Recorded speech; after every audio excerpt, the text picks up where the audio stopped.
सौभाग्य की एक बात यह है कि बिहार में चुनावों की घोषणा भी हो गई और नेता लोगों की तैयारियां भी चल रही हैं। बिहार के चुनावों की खबरें तो बहुत लोग देखते हैं, लेकिन कई ऐसे इलाके और इलाकों की खास बातें होती हैं जो बिहार के लोगों को तो अच्छी तरह पता होती हैं, लेकिन बाहर के लोग उनको उतना समझ नहीं पाते।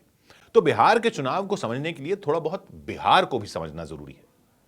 कोई कहता है सीमांचल में इस बार ये हो रहा है, वो हो रहा है, या मगध में फला फैक्टर काम करेगा। तो ये सब बिहार के लोग तो समझ जाते हैं, लेकिन बाकी लोगों को ज्यादा आइडिया नहीं लगता। तो थोड़ा सा बिहार के इलाकों को पहले समझने की कोशिश करते हैं। इतना तो आप जान ही गए कि बिहार में 243 विधानसभा सीटें हैं, 243। तो समझते हैं जरा कि कौन से इलाके में कितनी सीटें फैली हैं और वो इलाके हैं कौन से और हैं कहां पर, और सीमांचल पर इतनी बात क्यों होती है, या मिथिला कौन से इलाके को कहते हैं, मगध कौन से इलाके को कहते हैं, ये सब देखते हैं। तो पहले तो बिहार की लोकेशन समझ लेते हैं। बिहार के उत्तर में है नेपाल, दक्षिण में है झारखंड। नक्शे में ऊपर नीचे तो ये सीमाएं हैं, यानी ऊपर उत्तर में अंतर्राष्ट्रीय सीमा है नेपाल की। तो जो ये अंतर्राष्ट्रीय सीमा है, क्या उसको सीमांचल कहते हैं? नहीं, वो सीमांचल नहीं है। उत्तर में नेपाल है, दक्षिण में झारखंड है, तो पश्चिम में उत्तर प्रदेश है और पूर्व में क्या है? बंगाल। तो सीमांचल असल में बंगाल से लगने वाले एक हिस्से को कहते हैं। बंगाल से लगने वाले बॉर्डर के एक हिस्से को कहते हैं, लेकिन उस डिटेलिंग में बाद में आते हैं। पहले तो ये लोकेशन हो गई, उत्तर में नेपाल, दक्षिण में झारखंड, पश्चिम में उत्तर प्रदेश, पूर्व में पश्चिम बंगाल। ठीक। और बिहार में कुल जिले हैं 38, 38। इन 38 जिलों में ये 243 सीटें बटी हुई हैं। बिहार के लगभग बीच से बहती है गंगा नदी, यह ध्यान रख लीजिए। इन 38 जिलों को भी अलग अलग इलाकों में जोड़कर बनाए हुए हैं प्रमंडल। तो कुल 9 प्रमंडल है, मतलब 38 जिले, 9 प्रमंडल। हर प्रमंडल में कुछ जिले होते हैं। तो आइए उत्तर प्रदेश की तरफ से चलते हुए प्रमंडल देखते हैं। गंगा नदी जहां बिहार में एंटर करती है, वहीं उत्तर से, बिहार में बीच से एंटर करती है, ऊपर से उत्तर की दिशा से गंडक नदी भी बहती हुई आती है और गंगा नदी में मिलती है। तो एक ट्रायंगल बनता है नक्शे पर, एक त्रिकोण बनता है। उसमें एक प्रमंडल आता है बिहार का जिसको कहते हैं सारण प्रमंडल। इसमें 3 जिले हैं, गोपालगंज, सीवान और सारण। गंगा के उत्तर में, यानी गंगा के ऊपर का इलाका और नक्शे में, और गंडक नदी के पश्चिम का इलाका, यानी ट्रायंगल। एक तरफ यूपी, दूसरी तरफ गंडक नदी, तीसरी तरफ गंगा। इन तीनों के बीच में 3 जिले। इस सारण प्रमंडल में 3 जिले हैं, गोपालगंज, सीवान और सारण। 27 सीटें इनमें। ये यूपी से लगा हुआ इलाका है, यानी भोजपुरी भाषा का इलाका है। इस इलाके में यादव और मुस्लिम समुदाय के वोटरों की अच्छी तादाद है। तो यहां से आप समझ सकते हैं कि आरजेडी को उम्मीद रहती है।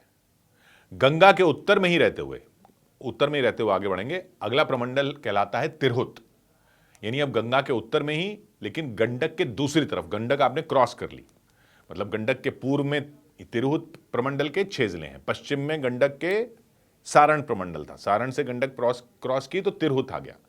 उत्तर में है चंपारण, तिरहुत के उत्तर में है चंपारण, जो अब 2 जिले हो गए, पश्चिम चंपारण, पूर्व चंपारण। फिर सीतामढ़ी, शिवहर, मुजफ्फरपुर और वैशाली। इन 6 जिलों में 48 सीटें हैं।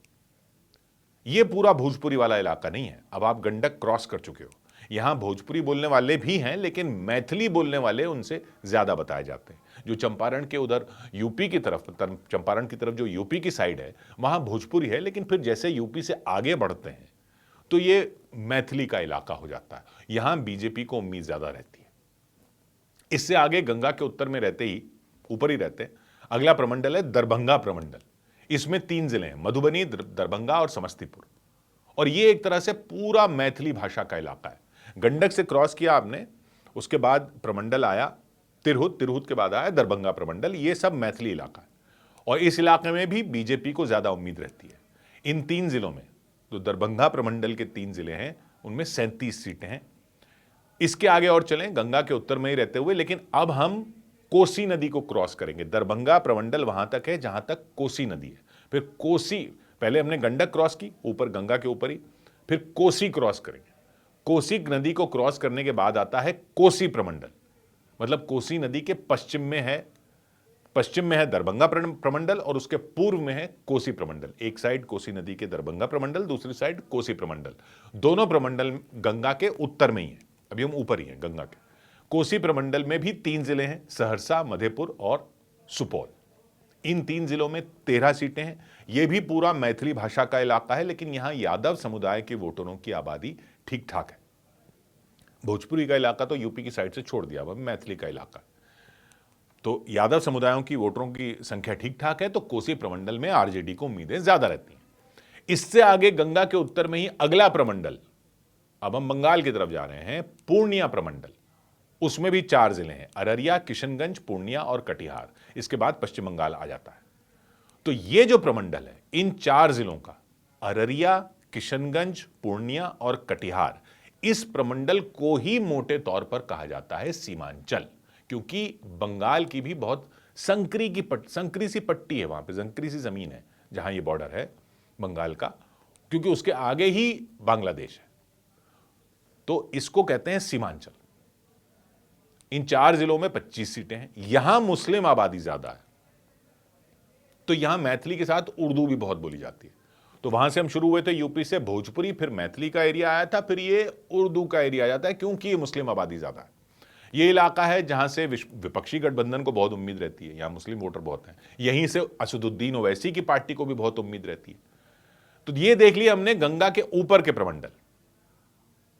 सारण से चले आए हम तिरहुत, तिरहुत से दरभंगा और दरभंगा से कोसी, कोसी से सीमांचल, ये पूर्णिया प्रमंडल, यूपी से बंगाल चलते हुए गंडक नदी तक सारण, गंडक को क्रॉस करने के बाद सारण के आगे तिरहुत, तिरहुत के बाद कोसी नदी तक दरभंगा प्रमंडल, फिर कोसी क्रॉस करने के बाद कोसी प्रमंडल, फिर बंगाल की सीमा तक पूर्णिया प्रमंडल। सारण, तिरहुत, दरभंगा, कोसी, पूर्णिया।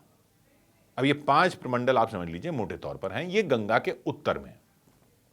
हालांकि मुंगेर प्रमंडल में ये फॉर्मूला नहीं लगता मोटे तौर पर गंगा वाला, लेकिन अभी आप मोटे तौर पर हम मान रहे हैं।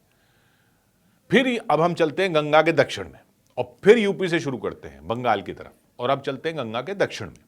तो सबसे पहले आता है, यूपी से स्टार्ट करते हुए गंगा के दक्षिण में नीचे, पटना प्रमंडल।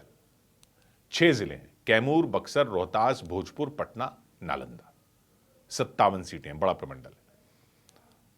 और भाषा है इस इलाके की भोजपुरी, क्योंकि ये यूपी से लगा हुआ है, यूपी से चल रहे हैं, भोजपुरी वाला इलाका है ये भी यूपी से लगा इलाका है। तो गंगा के उत्तर में भी यही था कि यूपी के साथ वाले इलाके में भोजपुरी थी, फिर गंडक नदी क्रॉस करने के बाद मैथिली का इलाका आया था उत्तर में। ऐसे ही गंगा के दक्षिण में ये पटना प्रमंडल में भी यही है, यहां भोजपुरी है, लेकिन थोड़े इलाके में सोन नदी के पास, यहां सोन नदी है जो भी अब ये दक्षिण में है गंगा के, सोन नदी के पास मगही भी बोली जाती है। इस इलाके से भी आरजेडी को उम्मीद रहती है, लेकिन पटना का जो इसमें शहरी इलाका आ जाता है, वहां बीजेपी का दबदबा माना जाता है। फिर आता है, अब हम फिर इधर बंगाल की तरफ चल रहे हैं यूपी से दक्षिण में, फिर आता है मगध प्रमंडल। इसमें 5 जिले, अरवल, जहानाबाद, औरंगाबाद, गयाजी, नवादा।